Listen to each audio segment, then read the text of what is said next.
اور فرعونیوں کی ہلاکتوں کے بعد جب حضرت موسیٰ علیہ السلام بنی اسرائیل کو لے کر مصر کی طرف لوٹے تو ان کی درخواست پر اللہ تعالیٰ نے تورات عطا فرمانے کا وعدہ فرمایا، اور اس کے لیے 30 دن اور پھر 30 دن کا اضافہ کر کے 40 دن کی مدت مقرر ہوئی، جیسا کہ سورہ اعراف کی آیت نمبر 142 میں ہے۔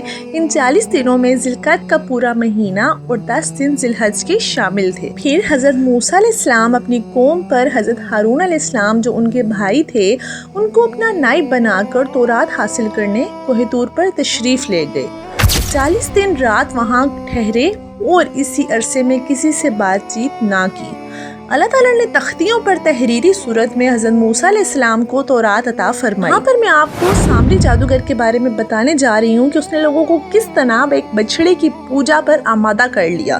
یہاں پر سامری جادوگر نے جوہرات سے مزین سونے کا ایک بچڑا بنا کر قوم سے کہا کہ یہ تمہارا معبود ہے۔ نعوذ باللہ۔ وہ لوگ 1 مہینے تک حضرت موسیٰ علیہ السلام کا انتظار کرنے کے بعد سامری کے بہکانے سے بچڑے کی پوجا کرنے لگے۔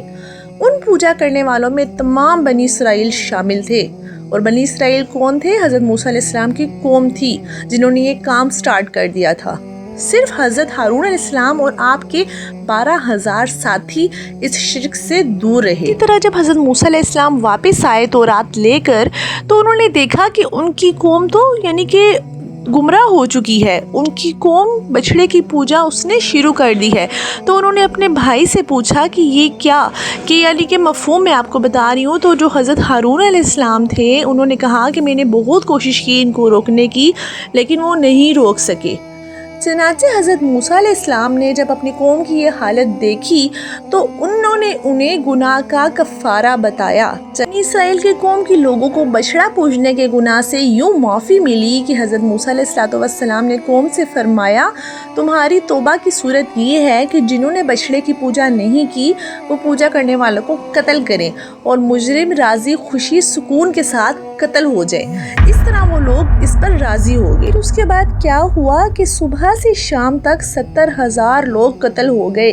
تب حضرت موسیٰ علیہ السلام اور حضرت ہارون علیہ السلام نے گڑ گڑاتے ہوئے بارگاہ حق میں ان کے معافی کی التجا کی۔